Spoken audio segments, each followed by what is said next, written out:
Hi, everybody. Welcome back to the Yoga Sessions podcast and YouTube channel. I am excited to have Stacy Hendrie here with us today. She is a certified health coach and she is working on some meal prepping things. And also at the end, we'll talk about her program. So she's going to do a little bit of demonstration. So if you're listening to the podcast, I highly recommend you also check out the YouTube video to see the visuals of the whole episode. So excited to have you here, Stacy, with us.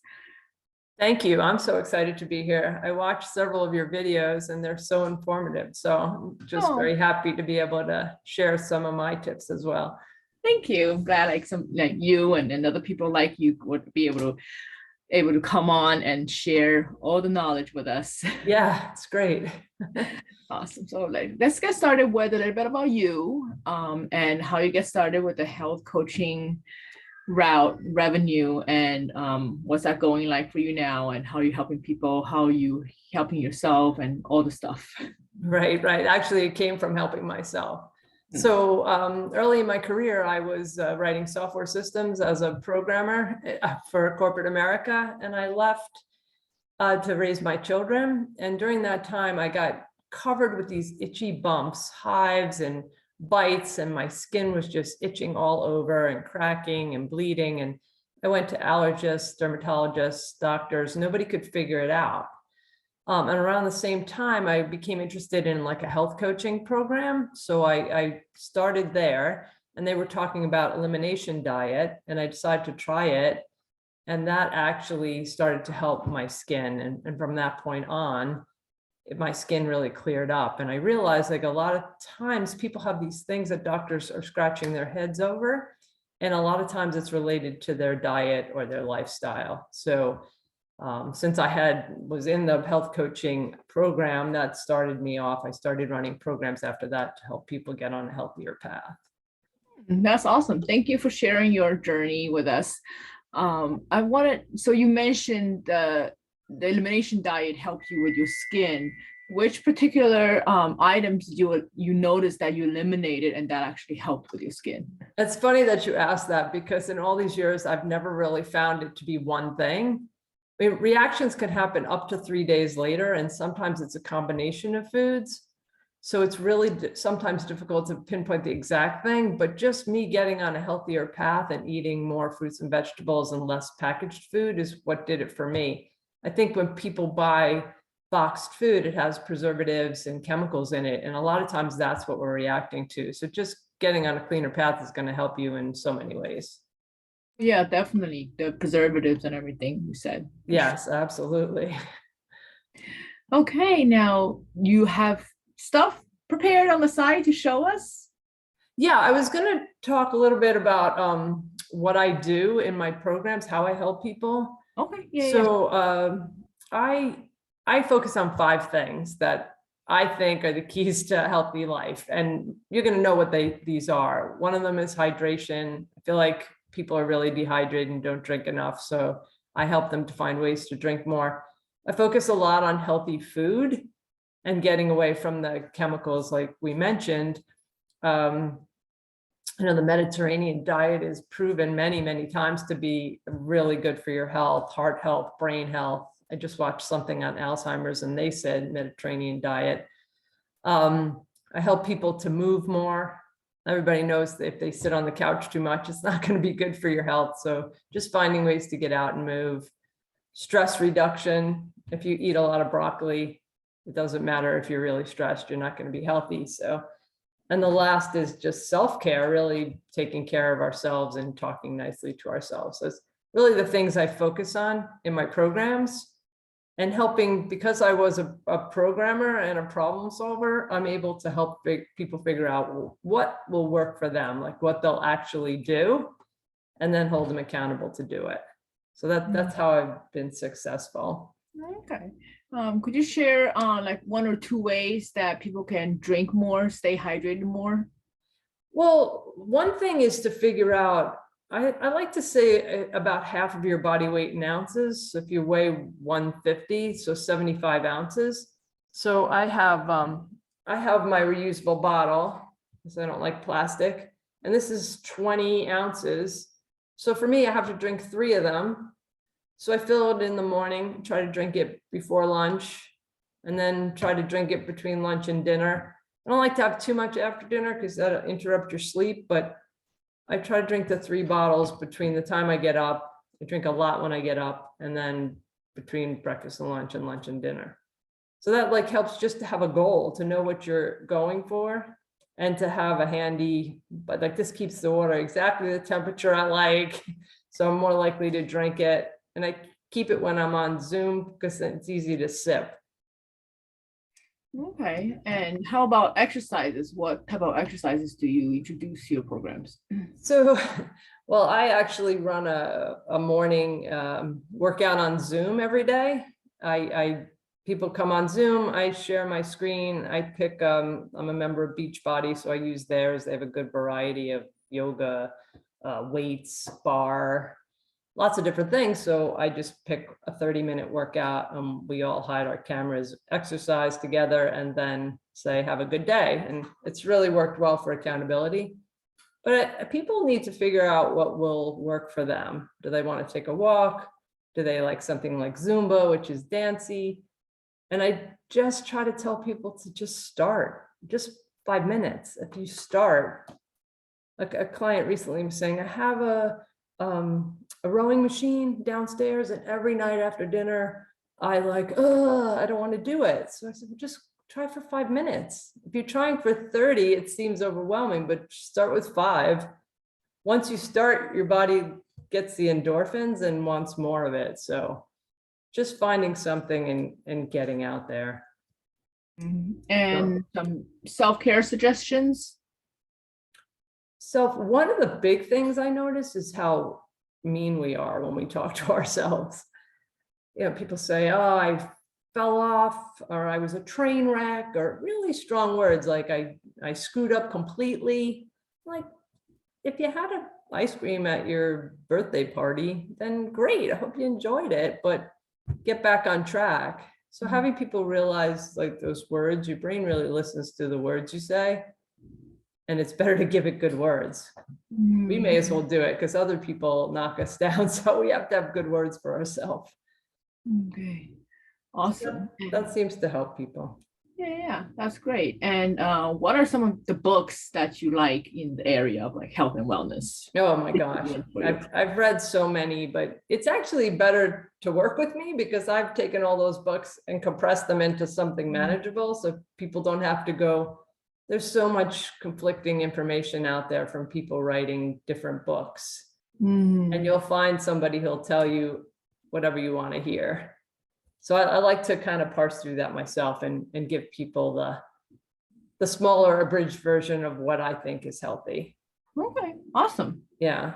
But I'm going to show you, I have some onions here. Yeah. And I'm going to show you how I prep them, because this is one of the best time-saving tips that I share. And I have a lot of tips, but many people cook with onions and garlic to start.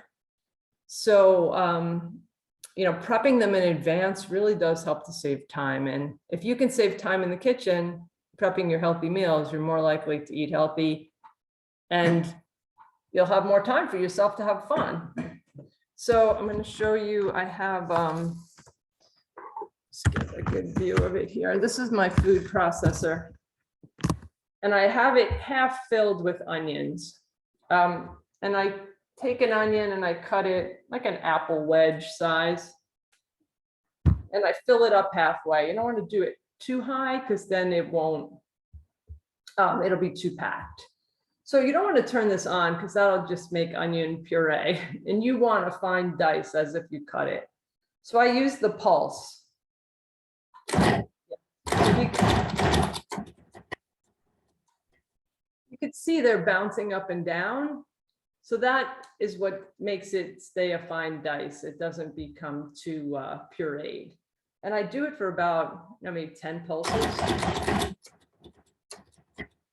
You can look in if you see any big pieces, keep going, but that's pretty good.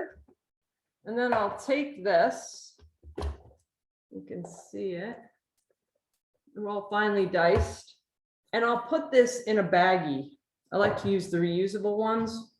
I put a thin layer in a baggie, seal it, and put it in my freezer just like that. And once it's frozen, you can crack a piece off and throw it right in your frying pan or your pot. And then, I will do this maybe 6 or 8 onions, make about 3 bags and freeze it. And it will last me like a month or 2. But every time I cook, I just pull the onions out of the freezer, crack a piece off. You don't have to defrost it, put it right in the pan, put the bag back in, and you're good for a while. And then it's less crying. Yeah. Just chopping onions. I only have to wash the food processor once, and I just had onions for 2 months. Speaking of that, now get me thinking, because I know certain vegetables, you're not supposed to freeze, because like lettuce and things like that, you're not supposed to let them freeze. Or cabbage, I think cabbage and lettuce. I'm not sure about asparagus, but how about onion? Like, would it, I don't know, fresh versus cooked onions and frozen versus non-frozen, would it change the property of like a nutritious component of the onions? It doesn't, because I'm cutting these immediately and putting them right in the freezer, it doesn't degrade the nutrition. They might get a little extra water in them because of the freezing process, but when you put them in the pan to cook, it actually gives you a little moisture, so you can use less oil. They won't stick. So that's actually a nice feature. It's like anything else. Probably if you use a fresh onion, you might get a tiny bit more flavor, but you're not going to notice. And the time savings is worth it. I do it also with garlic.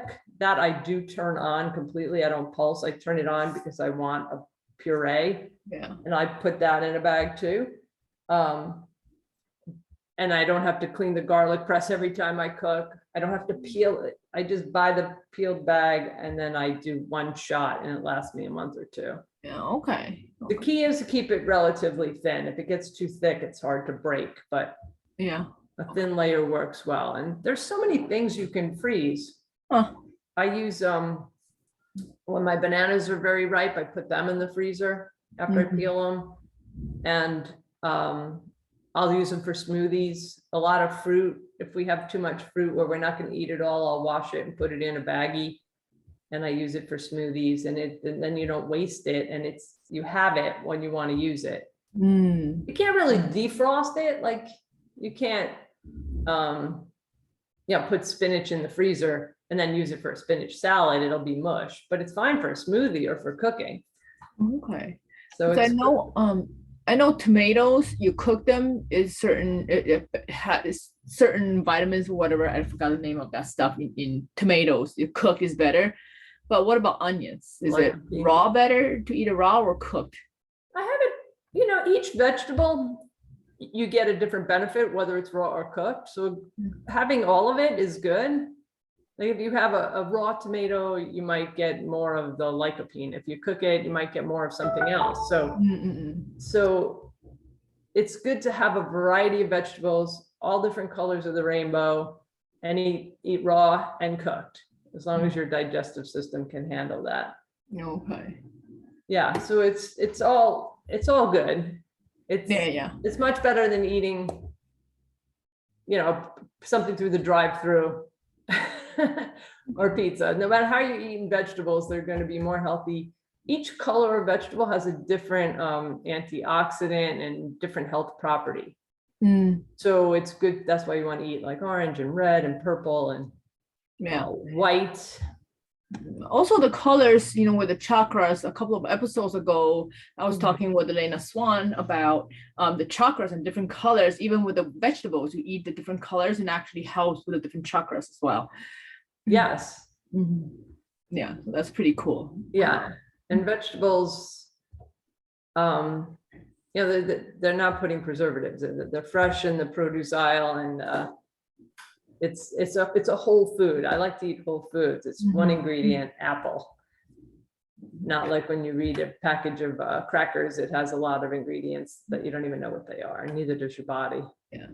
And if you look at a Ayurvedic perspective, something depending on your body's constitution, depending on your body type, some people handle it better eating raw vegetables, And some Yes. people handle their bodies handle it better without cooked, depending on how, their digestive system and everything is as well.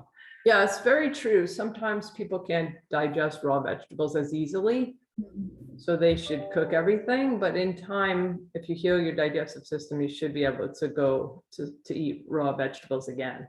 Yeah. Okay. So what's your like typical meal like is for you? What do you include? For me, I like to fill half my plate with vegetables, and then I use a small piece of meat, like a palm-sized piece, so 2 to 3 ounces. And then maybe a little bit of grains, like a 1/4 cup to a 1/3 of a cup of like a rice or a quinoa or something. But mostly I eat vegetables, and I use the meat as a flavor. There's a little bit of chicken or fish. I'm not a vegan or vegetarian, but I do eat a lot of vegetarian meals. Okay. All right, nice. Yeah. So anything else in particular, or stuff that you think our listeners and people watching might benefit from? I think it's just a good idea to try to eat more fruits and vegetables. If whatever you're eating today, try to eat one more tomorrow. That's a good plan to improve your health, and try to move your body, drink more water. Okay. And And how sit about quietly with your eyes closed and follow your breath for 2 minutes. Start small. what are some tips to be creative, like having a different variety of different things? Because some places, depending on where people live, certain places, their grocery stores only carry certain fruits and vegetables, and they don't have a lot of varieties in certain areas. Right. Well, I use Misfit Market, and they deliver, and they're pretty reasonably priced, and everything's organic, so you could get a variety that way. Or in the warmer months, sometimes there's farmers markets, and that's great because I've seen vegetables there I didn't even know existed, and then you could find out how to cook it and just get some ideas that way. But there are really a lot of vegetables in the produce aisle to choose from. It's just really figuring out how to cook them. And I feel people don't like vegetables, but depending on how you cook it and a little sauce or a little seasoning blend or something, they're going to taste so much better. Yeah. So that's what I have. I have about 400 recipes that are all pretty easy and quick. And I have crock pot recipes that you just throw everything in the pot, or one pan meals, or put things on a baking tray with a little sauce and put it in the oven, come back in 45 minutes. So I try to make it really attainable. And sometimes you can just be creative and just see whatever you have in your kitchen and just test things out as well. That's a You just put a bunch of vegetables on a baking tray and cook them in the oven at like 350, 400, and whatever you have in your spice blend, just sprinkle it on.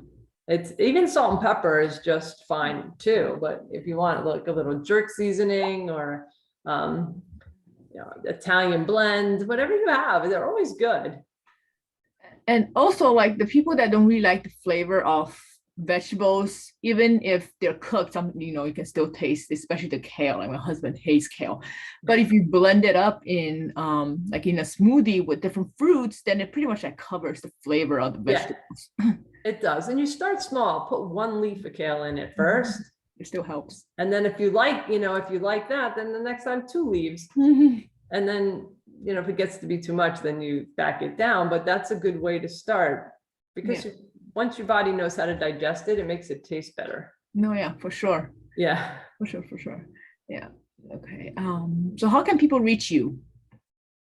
Your websites and I have my email is stacyhendrie@gmail.com. I have a YouTube channel, which I think you have the link you'll post. I have a couple of videos there of cooking classes.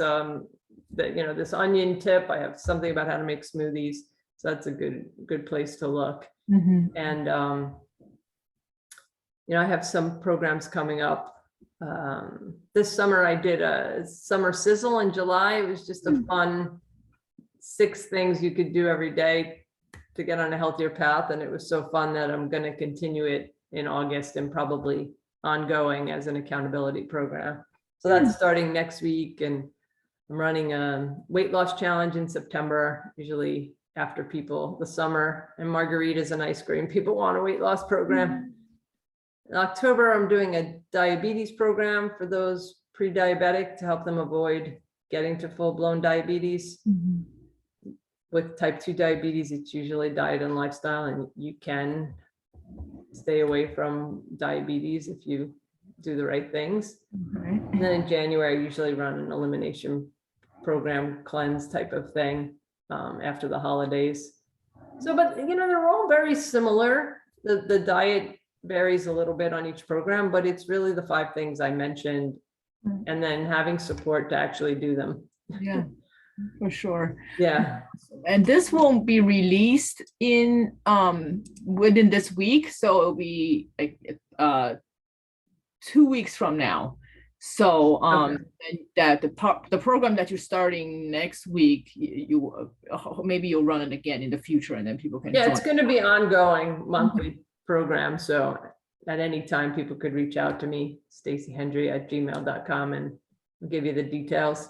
Awesome. So if you hear about Stacy from the podcast, definitely mention that so that she knows where you can reach out from. And Yes. thank you for the tips. And I'm gonna have to try that. I usually just chop it when I need to cook it instead of preparing in advance.